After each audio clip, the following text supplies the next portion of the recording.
మరిగే నీటిలో అయితే కొబ్బరికాయ అలానే అరటిపండు వేసి చూడండి. వేసి చూసినట్లయితే మీరు ఈ రెసిపీని చూసి ఆశ్చర్యపోవాల్సిందేనండి. Hello friends, welcome to star and home. ఇవాళ మన వీడియోలో ఒక సరికొత్త రెసిపీతో అయితే మేము ముందుకు వచ్చా అండి. కేవలం కప్పు గోధుమ పిండి అలానే ఒక అరటిపండు ఒక కొబ్బరి చిప్పతో అయితే చాలా న్యూ రెసిపీ అయితే చూపించబోతున్నానండి. ముందుగా మన వీడియోకి అయితే ఒక లైక్ అయితే ఇవ్వండి ఫ్రెండ్స్. అందరూ వీడియోని అయితే చూస్తున్నారు కానీ ఎవరు అయితే లైక్ చేయడం లేదండి. వీడియోలోకి అయితే వెళ్ళిపోదామండి. స్టవ్ ఆన్ చేసి ప్యాన్ పెట్టుకొని ప్యాన్లో ఒక 1/2 లీటర్ దాకా అయితే నీళ్ళని అయితే వేసుకోవాలి. నీళ్లు బాగా మరగబెట్టుకోవాలండి. ఇలా బాగా మరిగిన తర్వాత అయితే అరటిపండు అలానే కొబ్బరి చిప్పని వేయండి.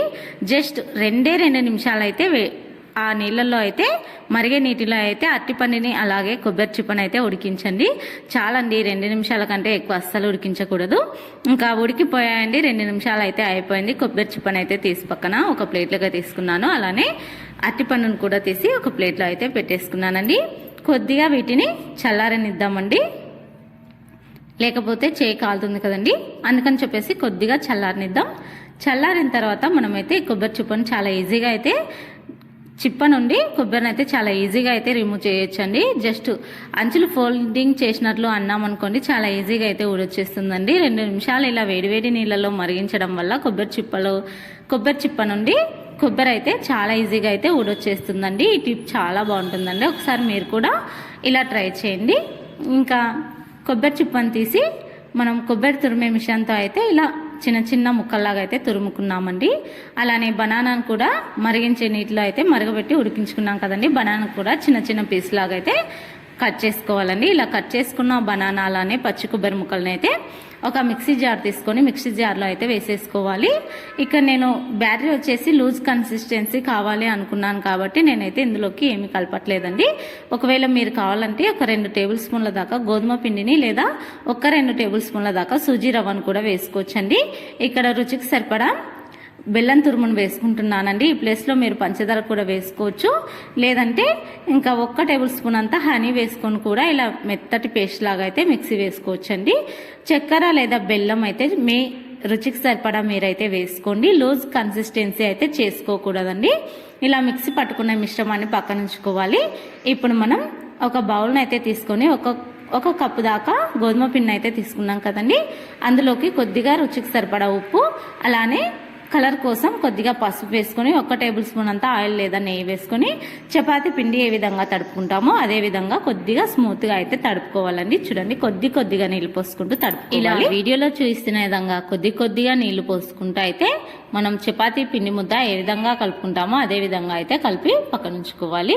చూడండి, దీనిపైన మూత కవర్ చేసి ఒక 2-3 నిమిషాలు అయితే పక్కన పెట్టుకోవాలి. ఇంకా 2-3 నిమిషాల తర్వాత చూపిస్తున్నానండి. పిండి కొద్దిగా సాఫ్ట్గా అయితే అయింది. మళ్ళొకసారి అంతా కలిసేటట్లుగా కలుపుకోవాలి. చాలా అంటే చాలా ఈజీగా అయితే ఈ రెసిపీని అయితే తయారు చేసుకోవచ్చండి. పిల్లలు అయితే చాలా ఇష్టంగా తింటారండి. ఒకవేళ ఒక్కొక్క పిల్లలు అయితే అరటిపండు తినడానికి చాలా మండికేస్తారండి. అలాంటి పిల్లలకైతే స్నాక్ రూపంగా ఈ విధంగా అయితే చేసి పెట్టండి, చాలా ఇష్టంగా తింటారండి. చూడండి, ఇలా చపాతీ ఏ విధంగా చేస్తామో అదే విధంగా చపాతీ పిండి కింద కొద్దిగా పిండి వేసుకొని చపాతీని ఏ విధంగా అయితే చేసుకుంటామో అదే విధంగా అయితే చేసుకోవాలండి. చపాతీ పైన మనం ముందుగా మిక్సీ వేసుకున్నాం కదండి, ఆ పేస్ట్ వేసుకోవచ్చండి. ఇక్కడ ఇంకో విషయం అండి, ఇలా మీరు డైరెక్ట్గా చపాతీ పైన స్ప్రెడ్ చేసుకోవచ్చండి. ఇలా వీడియోలో చేస్తున్న విధంగా. లేదు మాకు ఇలా ఇష్టం లేదు అనుకుంటే ఒక ప్యాన్ పెట్టుకొని 1 టేబుల్ స్పూన్ అంతా నెయ్యి లేదా నూనె వేసుకొని 1 టేబుల్ స్పూన్ సూజీ రవ్వ లేదా 1 టేబుల్ స్పూన్ గోధుమ పిండిని కొద్దిగా వేడి చేసుకొని ఈ మిశ్రమాన్ని వేసినట్లయితే ఇంకా బ్యాటరీ వచ్చేసి చిక్కగా అయితే అవుతుందండి. ఇది ఒకవేళ ఇలా జారుడుగా ఇష్టం లేని వాళ్ళ కోసం అయితే చెప్తున్నానండి. చూడండి, ఇలా లూజ్ కన్సిస్టెన్సీ మాకొద్దు అనుకునే వాళ్ళైతే ఒక 2 టేబుల్ స్పూన్లు సూజీ రవ్వ లేదంటే 1 టేబుల్ స్పూన్ గోధుమ పిండి వేసుకొని ప్యాన్లో ఫ్రై చేసుకున్నట్లయితే మిశ్రమం వచ్చేసి చిక్కబడుతుందండి. నేను ఇంకా అలా చేయడం లేదండి, ఇలా చాలా బాగుంటుందని చెప్పేసి ఒకసారి ఇలా కూడా ట్రై చేద్దామని చెప్పేసి ఇలానే చేస్తున్నాను. మొత్తం ఫోల్డ్ మొత్తం కవర్ చేసుకొని వీడియోలో చేస్తున్న విధంగా ఇలా పెట్టేసుకోవాలండి. పెట్టేసుకొని కత్తి తీసుకొని మనమైతే చిన్న ముక్కలుగా అయితే కట్ చేసుకోవాలండి. చూడండి, వీడియోలో చూస్తున్న విధంగా మీకు కావలసిన సైజులో అయితే కట్ చేసుకోవాలండి. అక్కడక్కడ మనకైతే బ్యాటరీ వచ్చేసి తగులుతూ ఉంటుందండి, చాలా జాగ్రత్తగా అయితే కట్ చేసుకోవాలి. చూడండి, వీడియోలో చూస్తున్న విధంగా మొత్తం అన్ని పీసులు కూడా ఇదే విధంగా అయితే కట్ చేసి ఒక ప్లేట్లోకి అయితే వేసుకోవాలి. ఈ పీస్లను కట్ చేసేటప్పుడు కత్తిని నీళ్ళతో కానీ ఆయిల్తో కానీ గ్రీజ్ చేయాలండి. చూడండి, చాలా జాగ్రత్తగా కట్ చేసుకున్నట్లయితే పర్ఫెక్ట్ షేపులతో అయితే వస్తాయండి. చూడండి, వీడియోలో చూస్తున్న విధంగా అన్నిటిని కూడా ఇలా కట్ చేసుకొని ఒక ప్లేట్లకు అయితే తీసేసుకుందామండి. చూడండి, బ్యాటరీ వచ్చేసి ఏమీ కాదండి. ఒకవేళ బ్యాటరీ బయటకి వచ్చినా కూడా ఏమైతే కాదండి. ఇలా కొద్దిగా స్ప్రెస్ చేసినట్లయితే మనకు చక్కటి పర్ఫెక్ట్ అయిన వీటన్నిటిని కూడా ఒక ప్లేట్లకు అయితే తీసేసుకోవాలి. చూడండి, మనకు ఇలా అయితే అన్నీ కూడా ఒక ప్లేట్లకు అయితే తీసుకున్నామండి. ఇప్పుడు మనం ప్యాన్ పెట్టేసుకొని స్టవ్ పైన మంట సిమ్లో ఉంచుకొని ఒక 2-3 టేబుల్ స్పూన్ల దాకా ఆయిల్ వేసుకొని ఆయిల్ కొద్దిగా హీట్ అయిన తర్వాత ఒక్కొక్కటిగా మనం ముందుగా రెడీ చేసి పెట్టుకున్న వాటిని ఒక్కొక్కటిగా అయితే ఆయిల్ లేకైతే వేసుకోవాలి. ఇలా వేసుకొని మంచి కలర్ వచ్చే వరకు అయితే మంట మీడియంలో ఉంచుకుంటూ బాగా ఫ్రై చేసుకోవాలి. మంచి కరకరలాడుతూ వచ్చే వరకు అయితే ఫ్రై చేసుకోవాలండి. లేకపోతే ఇవి లోపల దాకా అయితే వేగిపోవండి. మంచిగా వేగాలంటే బాగా ఎర్రగా అయితే కాల్చుకోవాలండి. చూడండి, ఇంకా ఒకవైపు కాలిన తర్వాత మళ్ళీ అయితే టర్న్ చేసి చూసుకునేదాన్ని మంచిగా ఎర్రగా అయితే ఫ్రై చేసుకోవాలండి. చూడండి, ఎప్పుడైనా మీకు ఏదైనా కొత్తగా చేయాలనుకున్నప్పుడు అయితే పిల్లల కోసం ఖచ్చితంగా ఇలా ట్రై చేయండి. చాలా హెల్దీ కూడా అండి. రుచి అయితే చాలా వెరైటీగా ఉంటుందండి. తప్పకుండా మీకు పిల్లలకు కూడా చాలా బాగా వస్తుందండి. ఎప్పుడు ఒకే రకమైనటువంటి స్వీట్లు కాకుండా ఇలా కొత్తగా అయితే చేసి పెట్టండి. పిల్లలు అయితే చాలా ఇష్టంగా తింటారండి.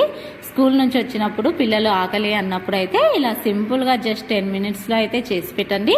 ఇవి ఇలా ఎర్రగా మంచి కలర్ వచ్చే వరకు వేయించుకున్నట్లయితే చాలా అంటే చాలా క్రిస్పీగా చాలా రుచిగా ఉంటాయండి. తప్పకుండా మీరు కూడా ట్రై చేసి మీకు ఎలా వచ్చిందో కూడా కామెంట్స్లో తెలియచేయండి ఫ్రెండ్స్. చాలా ఈజీ టేస్టీ అయిన ఈ రెసిపీ మీకు ఎలా ఉందో కూడా కామెంట్ సెక్షన్లో తెలియచేయండి. అలానే బనానా, 1 కప్పు గోధుమ పిండి, అలానే 1 కొబ్బరి చిప్పతో చేసిన ఈ రెసిపీ మీకు నచ్చినట్లయితే లైక్ చేసి షేర్ చేసి ఇలాంటి కొత్త రెసిపీస్ కోసం మన ఛానల్ని అయితే సబ్స్క్రైబ్ చేసి సపోర్ట్ చేయండి ఫ్రెండ్స్. ఇక్కడ చూడండి, మా బాబు అయితే తిని చూపిస్తాడు. మీకు కూడా వీడియోలో క్లిప్ అయితే యాడ్ చేస్తానండి. మళ్ళీ ఈ బనానాతో కొత్తగా చేసిన రెసిపీ మీకు ఎలా ఉందో కామెంట్ సెక్షన్లో తెలియచేసి అలానే వీడియోని చూసిన వాళ్ళు ఊకనే పోనట్లుగా వీడియోని స్కిప్ చేసి పోనట్లుగా మరి వీడియోకి అయితే ఒక లైక్ అయితే ఇవ్వండి ఫ్రెండ్స్. కొత్త వీడియోలు అయితే పోస్ట్ చేస్తున్నాను కాబట్టి మీకు వీడియో నచ్చినట్లయితేనే ఒక లైక్ అయితే చేయండి. ఇలాంటి మరిన్ని రెసిపీస్ కోసం ఛానల్ని అయితే సబ్స్క్రైబ్ చేసి సపోర్ట్ చేయండి. Thank you for watching friends.